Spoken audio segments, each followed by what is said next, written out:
harapan kami. Mungkin karena dia tidak manusiawi dan dia tidak memiliki hati nurani yang memiliki anak. Dia hanya dia sendiri yang punya perasaan tanpa memikirkan perasaan saya sebagai ibunya almarhum Yosua yang begitu mereka rampas nyawanya secara sadis dan biadab. Melengkanglah si putri dengan tuntutan 8 tahun itu. Penuh dusta. Dengan kelicikan mulutnya dia memutar-mutar semua fitnahan buat anak saya yang sudah dirampas nyawanya. Putri bukan manusia, manusia tidak manusia. Betina yang bukan manusia, yang tidak memiliki hati nurani. Putri bukan manusia, itu bentuk ekspresi kekecewaan dan kekesalan dari keluarga Yosua, ibunya Yosua, terhadap tuntutan yang diberikan oleh jaksa penuntut umum. Kita sudah lihat reaksinya sendiri ya. Boleh saya tanya nggak kondisi Ibu Yosua saat ini seperti apa, Bung Martin? Kondisi Ibu Yosua pasca mendengar tuntutan jaksa ya yang 8 tahun itu sekarang kondisinya drop di rumah ya tidur-tiduran lah ya. Tapi kalau dibilang sakit ya kalau sakit kan harus ada gejala. Ini memang lebih ke arah shock ya. Yang tadi itu sebenarnya bahasa kalbu, bahasa seorang ibu yang anaknya dirampas nyawanya secara berencana, yang salah satu inisiatornya itu adalah justru pemicunya terdakwa Putri Chandrawati yang hanya dituntut ringan. Nah oleh karena itu tadi kan bahasa kalbu. Sekarang saya akan menjabarkan berdasarkan fakta persidangan ya. Dan juga dalam hal ini adalah kesimpulan jaksa dan keyakinan jaksa terhadap terbukti sah dan meyakinkannya terdakwa Putri Chandrawati melakukan pembunuhan berencana junto pasal 55 ayat 1 ya. Nah, namun di dalam kesimpulannya yang kesimpulannya ini adalah perselingkuhan dan kami selaku penasihat hukum dan juga keluarga korban menolak kesimpulan tersebut. Namun menurut saya tetap logis kalau kita menganalisis ya secara implementasi dari tuntutan tersebut. Oke, sebentar. Kalau keluarga menolak ini perselingkuhan lalu ini apa? Pelecehan seksual? Enggak, tidak juga. Nanti. Saya mau jelasin dulu mengenai konstruksi tuntutan terhadap Putri ini. Di dalam tuntutannya terbukti dan sah meyakinkan pasal 340 junto pasal 55. Ya. Nah, di dalam kesimpulannya motifnya itu adalah perselingkuhan. Nah, kalau kita ingat kesaksian Putri dan informasi awal kepada Ferdy Sambo itu apa? Pemerkosaan kan? Maka kalau jaksa yakin dan membuat kesimpulan terjadinya perselingkuhan, berarti kan Putri menyampaikan informasi yang tidak sesuai kepada Ferdy Sambo, sehingga Ferdy Sambo marah, walaupun marahnya itu bisa tetap melakukan perencanaan dan melakukan pembunuhan dan perampasan nyawa Joshua. Nah, sehingga di sini sebenarnya yang menjadi pemicu ataupun biang kerok, sehingga hilangnya nyawa korban, terampasnya nyawa korban itu adalah Putri Chandrawati. Nah, namun di dalam peranan yang dijabarkan oleh jaksa penuntut umum ya, secara spesifik yang saya lihat, memang tidak dicantumkan itu bahwa Putri sebagai pemicu. Oleh karena itu, menurut saya ya, berdasarkan tuntutan jaksa penuntut umum, tapi yang pasti, Putri ini tidak bisa disejajarkan dengan Kuat Ma'ruf, Ricky Rizal. Sepantasnya berapa kalau begitu, kalau keluarga nggak puas dengan 8 tahun? Kalau sepantasnya tentunya jaksa, tapi menurut saya menyamakan perbuatan Putri dengan perbuatan Kuat Ma'ruf dan Ricky, menurut saya ini tidak fair. Kenapa? Karena pemicu terjadinya tindak pidana itu adalah berdasarkan jaksa ya. Kesimpulan perselingkuhan tersebut itu adalah informasi yang tidak benar yang disampaikan kepada Ferdy Sambo. Nah inilah yang menurut saya penjelasan yang masuk akal untuk menggambarkan kenapa ya ibunda dari Joshua menangis-nangis sampai sampai tadi seperti itu. Kalau ibunya Joshua bilang ke Anda inginnya, kalau keinginan keluarga, berapa pasnya tuntutan? Tadi kan kalau berdasarkan bahasa kalbu kan jelas ya, vonis maksimal karena ini kan kehilangan nyawa. Nah namun kembali lagi tanpa niat untuk mengintervensi ya kembali lagi berarti kan 8 tahun itu dianggap tidak mewakilkan rasa keadilan korban. Itu aja. 8 tahun dianggap tidak mewakili rasa keadilan korban. Satu, kedua ini adalah perselingkuhan Putri dengan Joshua. Respon Anda. Pertama, kami semua di tim dan juga tentu saja klien kami itu sejak awal memang memahami pasti ada duka cita yang mendalam dan kesedihan yang mendalam dari keluarga korban. Itu pasti. Makanya di persidangan terakhir di keterangan terdakwa Pak Ferdy Sambo bilang minta maaf sama keluarga korban. Itu disampaikan.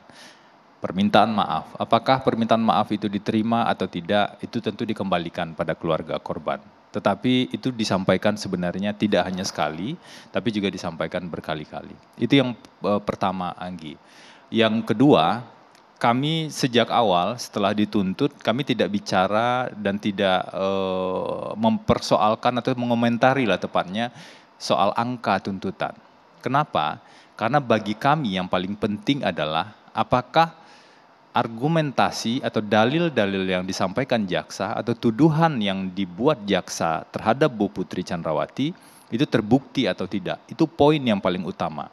Karena itulah dengan tetap menghargai kewenangan jaksa penuntut umum, membuat dakwaan, mengajukan bukti dan segala macam sampai dengan tuntutan, kami berbeda pendapat dengan jaksa penuntut umum.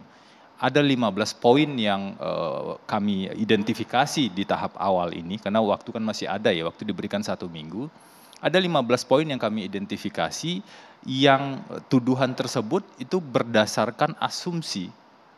Dan bahkan sebagian. Yang mana yang tuduhan berdasarkan asumsi? Berdasarkan, gantian Bung Martin, tadi saat Anda bicara saya diam. Ya, gantian kita bicara. Berdasarkan asumsi dan juga ada yang karangan. Karangan dalam artian sebenarnya nggak ada bukti itu muncul di sidang. Yang mana nih? Jadi konstruksi gedenya konstruksi besarnya kurang lebih begini. Bu Putri dituduh bersama-sama dengan Verdi Sambo, dengan suaminya, merencanakan pembunuhan. Dituduh bersama-sama merencanakan pembunuhan sampai pada akhirnya pembunuhan itu betul-betul terjadi dan ada seorang korban yang mati. Ada beberapa perbuatan yang dituduhkan. Pertama misalnya, jaksa menuduhkan Putri Chandrawati menyuruh Ricky Rizal untuk mengamankan senjata Joshua. Tidak ada satu bukti pun di persidangan dan di dalil tuntutan jaksa juga tidak diuraikan satu bukti pun bahwa Bu Putri menyuruh Ricky Rizal untuk mengamankan senjata tersebut. Itu yang pertama. Yang kedua, ini peristiwa pentingnya saja ya, dalam perjalanan dari Magelang ke Jakarta, seolah-olah mengkondisikan PCR dilakukan di Rumah Saguling.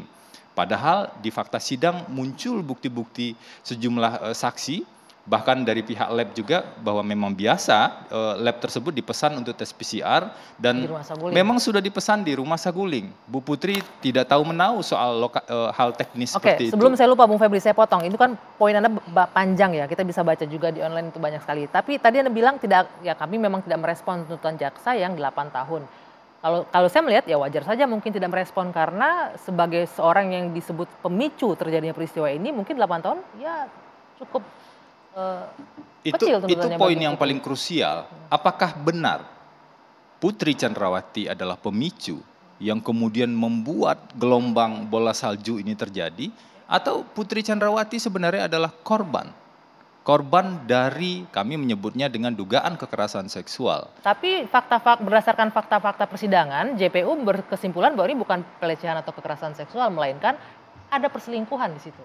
Itu kesimpulan JPU. Apa dasar kesimpulan JPU? Kalau kita dengar tadi pernyataan dari Jampidum, itu Jampidum mengatakan soal perselingkuhan itu disebut sebagai bumbu dan jaksa tidak akan membuktikan perselingkuhan tersebut. Itu sebenarnya menyakitkan juga bagi pihak keluarga. Karena itu disampaikan di proses persidangan dan kami mengecek lebih lanjut apa sebenarnya bukti yang digunakan. Ternyata bukti yang digunakan adalah hanya satu saja, yaitu terkait dengan hasil poligraf. Hasil poligraf ini juga kami uji dan kami gali dalam proses persidangan sebenarnya. Hasil poligraf yang disebut berbohong ya? Hasil poligraf ini cacat hukum karena melanggar prosedur, melanggar SOP yang diatur di peraturan Kapolri. Ada kewajiban kalau tes poligraf itu pertama yang dites itu harus mau. Jadi kalau tidak mau dites poligraf tidak bisa. Kalau merasa tertekan tidak bisa. Dalam konteks ini PC tidak mau dan merasa tertekan ketika tes poligraf. Ada penolakan yang disampaikan dalam proses tersebut karena memang pertanyaannya dan orang yang bertanya itu membuat situasi Bu Putri berada dalam keadaan tertekan. Yang kedua, pada saat tes poligraf itu dilakukan sebenarnya sudah keluar hasil pemeriksaan psikologi forensik yang mengatakan Bu Putri Chandrawati berada dalam keadaan depresi akibat peristiwa kekerasan seksual di tanggal 7. Sebentar Anggi, saya ingin sampaikan bahwa ada beberapa tuduhan-tuduhan yang mengatakan bahwa seolah-olah Bu Putri bersama-sama dengan Pak Verdi Sambo itu sebenarnya didasarkan pada bukti yang rapuh. Jadi kalau bisa kita sebut dengan bersandar pada dahan yang lapuk. tidak ada kekuatan sama sekali. Dan salah satu Oke, poin yang paling krusial sebenarnya- adalah di lantai 3 rumah saguling yang sebenarnya hanya didasarkan pada satu keterangan Oke, saksi sebenarnya saja. ini lebih Gitu. tepat saya tanyakan ke pihak kejaksaan ya. Kita sudah mengundang tapi nggak berkenan hadir malam hari ini. Tapi kalau Anda sebagai pihak keluarga mendengarkan penjelasan Bung Febri barusan, bagaimana Bung Martin bahwa Jadi ini gini, Febri dan Putri itu punya hak untuk membela diri, saya setuju. Yang tadi saya analisis adalah kesimpulan dan keyakinan jaksa. Itu ya, kalau malam ini kita nggak usah debat lah, karena bukan itu temanya, ya rekan Febri ya. Tadi cuman saya hanya mengingatkan aja, jangan lupa karangannya, karena itu tuduhan serius. karangan jaksa tadi ya, dan bumbu-bumbu surat soal dakwaan dengan karangan perselingkuhannya. itu kan serius, nggak boleh juga begitu gitu loh. Nah, maksud saya begini, kita menggunakan analisis itu berdasarkan kesimpulan dan keyakinan jaksa terjadinya perselingkuhan. Kalau terjadi perselingkuhan, maka gugurlah pemerkosaan. Karena tidak ada orang yang selingkuh memerkosa, karena suka sama suka gitu kan. Nah makanya berarti informasi yang salah disampaikan kepada Ferdy Sambo. Oleh siapa? Oleh klien dari rekan ini, terdakwa Putri Chandrawati, sehingga dia ini pembohong, pendusta. Dan selain sebagai pembohong dan pendusta, dia ini juga sebagai pemicu terjadinya pembunuhan berencana yang merampas nyawa Joshua. Tidak boleh disesuaikan dengan perannya Ricky dan Kuat. Karena kalau dia tidak memberikan informasi palsu, tidak ada kejadian ini.